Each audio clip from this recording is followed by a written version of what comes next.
Assalamualaikum warahmatullahi wabarakatuh. Oke, selamat malam para ibu-ibu semua.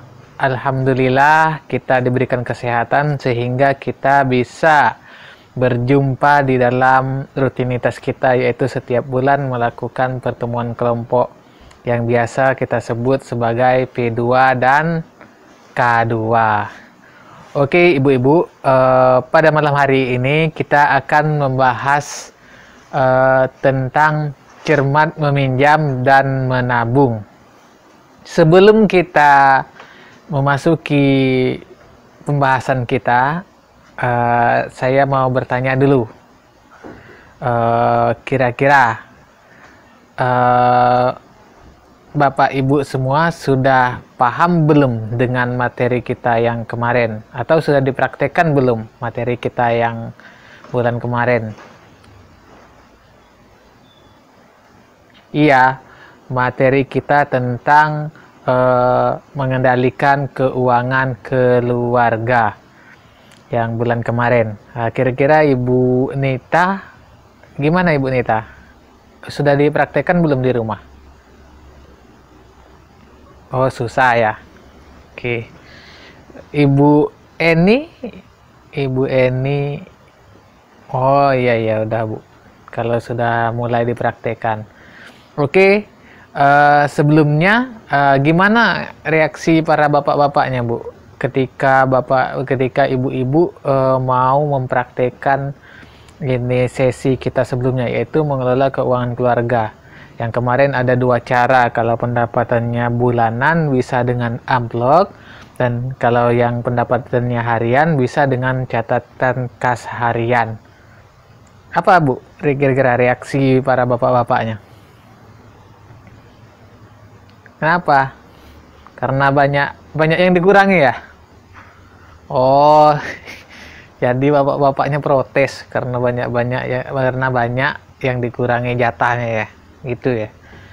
Jadi jatah belanja bapaknya banyak dikurangi ya, jatah belanja rokoknya, jatah belanja pulsanya itu Bu ya.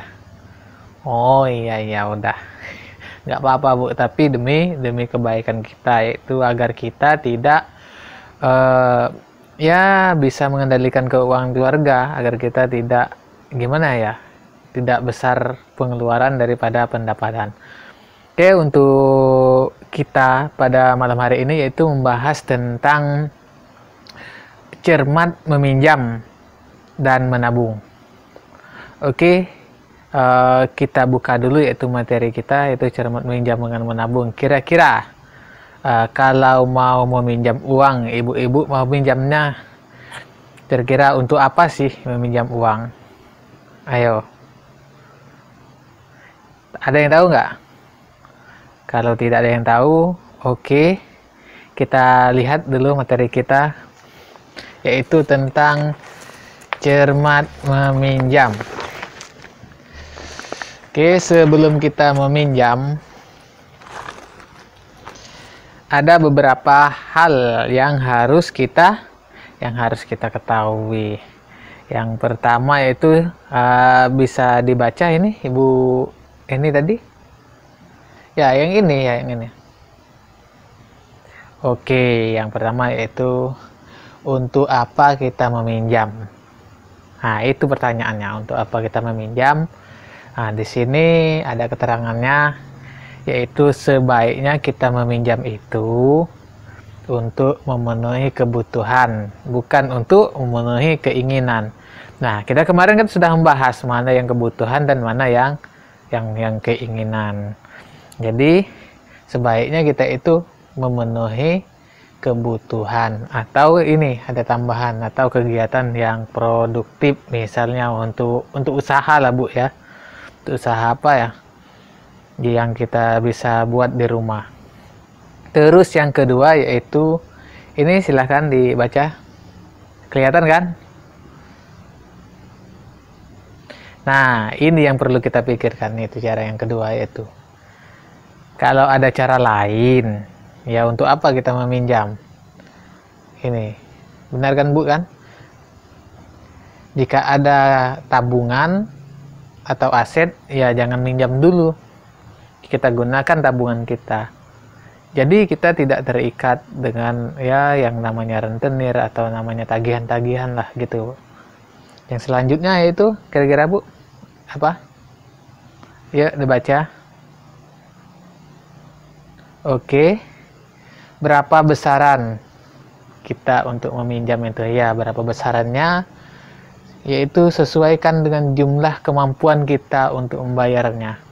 Yaitu besaran kita mampu membayarnya misalnya 1 juta atau 2 juta, ya kita harus meminjamnya ya sebesar itu. Jangan kita bisa bayar 1 juta atau 2 juta kita pinjam 50 juta. Jadi ya pasti kita akan down kan, susah kan carinya kan ya. Yang selanjutnya yaitu bagaimana kita dapat membayar kembalian pinjaman. Nah iya, bagaimana kita bisa dapat membayar kembalian pinjaman. Misalnya yang kita perhitungkan yaitu lama waktunya, tenor kalau di istilah bank itu 1 bulan, 2 bulan, atau 3 bulan. Oke. Terus yang selanjutnya,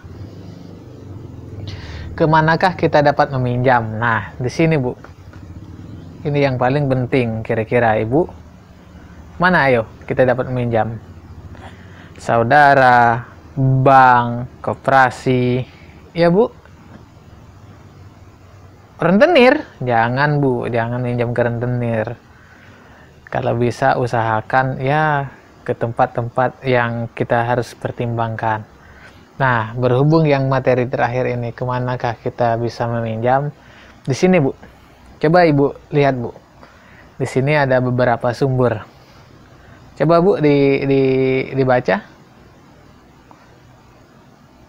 Ya benar Bu. Yang pertama yaitu saudara atau kerabat terdekat. Yang saudara kerabat terdekat. Kenapa Bu kira-kira kita harus milih saudara atau kerabat terdekat? Oh iya benar Bu, nggak ada bunga. Mudah ya, prosesnya mudah. Terus Ibu Leti coba dibaca lagi yang kedua. Nah, rentenir, tapi ini tidak disarankan Bu, tidak recommended. Artinya ya buanglah dulu jauh-jauh. Rentenir ini mudah sekali kalau kita untuk meminjam, tapi resikonya Bu, bunganya sangat tinggi. Bunganya sangat tinggi sekali. Dan mereka ya kalau kita tidak bisa membayar, biasanya aset kita, apa yang kita sayang, misalnya TV, terus kendaraan kita, biasanya mereka sita Bu. Terus yang kedua yaitu kelompok arisan PKK atau PKH. Nah gini Bu, nah kalau kita misalnya ada kelompok arisan, kalau kita bisa minjam uang di sana, ya kita usahakan kita akan meminjam di sana Bu. Karena ya ada beberapa proses ini Bu. Satu, kita apa Bu?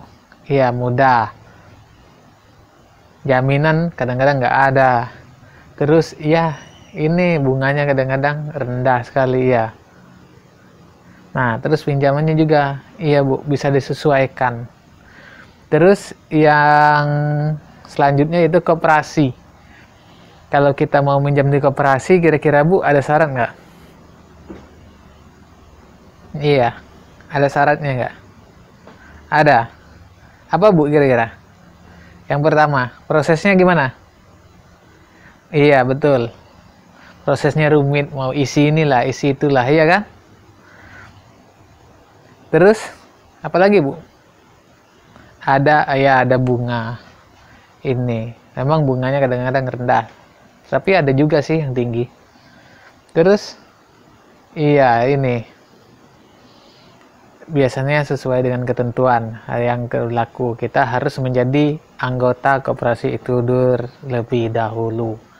Terus yang terakhir yaitu bank. Ya, di sini bank prosesnya perlu jaminan ya kan Bu ya.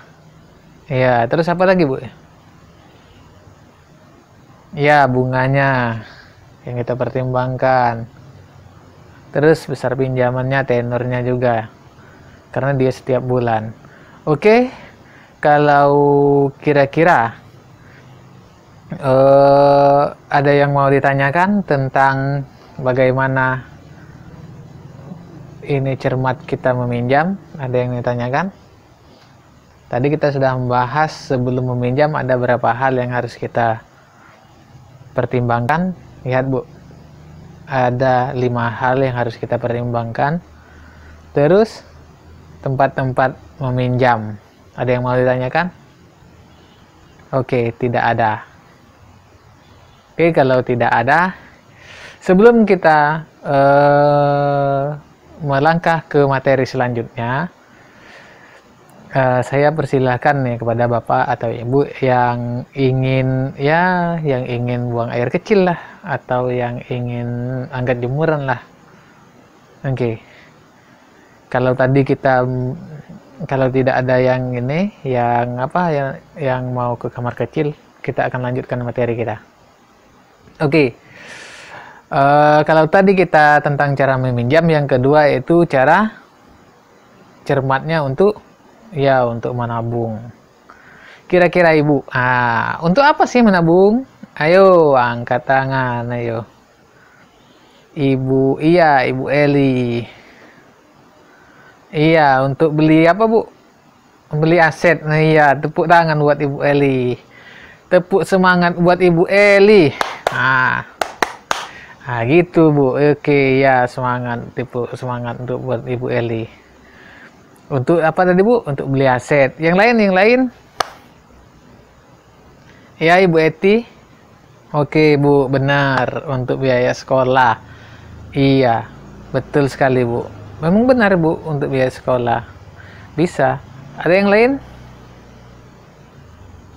Aduh, untuk beli mobil. Tapi benar sekali Bu. Untuk beli mobil bisa. Karena ya kita harus menabung. Karena kita tidak bisa beli mobil itu sekaligus. Ada yang lain? Ya, Ibu Vera. Oh iya Bu, untuk naik haji itu betul sekali Bu.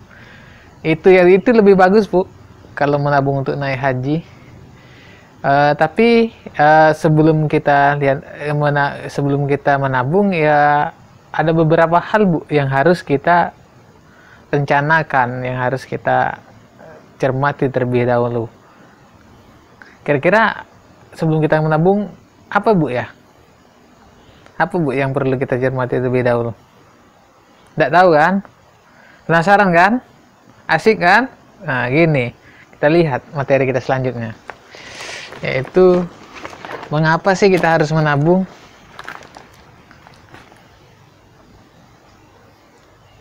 Mengapa sih kita harus menabung? Benar Bu tadi. Sini, mengapa kita harus menabung? Pertama, tujuan kita menabung tadi, ada yang untuk bayar sekolah, ada yang untuk naik haji, ada yang untuk beli aset. Yang perlu kita ketahui Bu, sebelum kita menabung, karena menabung itu harus kita rencanakan dengan matang. Tidak perlu harus menabung itu harus 50 juta sekaligus, nggak perlu. Kalaupun kita sedikit-sedikit ya nggak apa-apa. Kan ada pepatah yang mengatakan sedikit demi sedikit akhirnya jadi bukit. Oke Bu. Oke Bu, dari materi kita ini coba siapa yang bisa membacakan tujuan menabung misalnya. Ini Ibu Lili nih. Ibu Lili ini ya tujuannya untuk uang pangkal sekolah anaknya. Berapa Bu kira-kira? 2.400.000. Jadi dia selama 2 tahun. Oke, benar Bu. Baca lagi Bu ini. Ya, benar. 24 juta dibagi 24 akhirnya 100.000. Terus dibaca lagi Bu.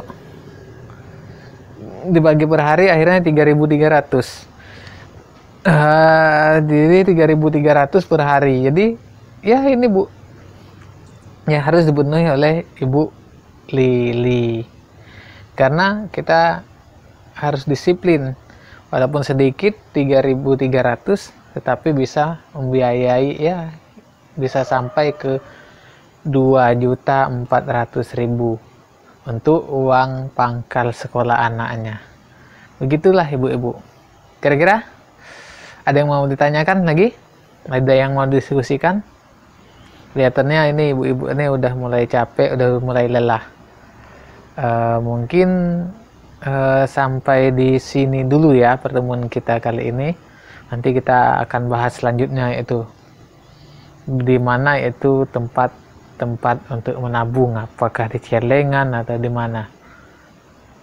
Oke, sebelum kita akhiri, adakah ibu-ibu yang ingin ditanyakan?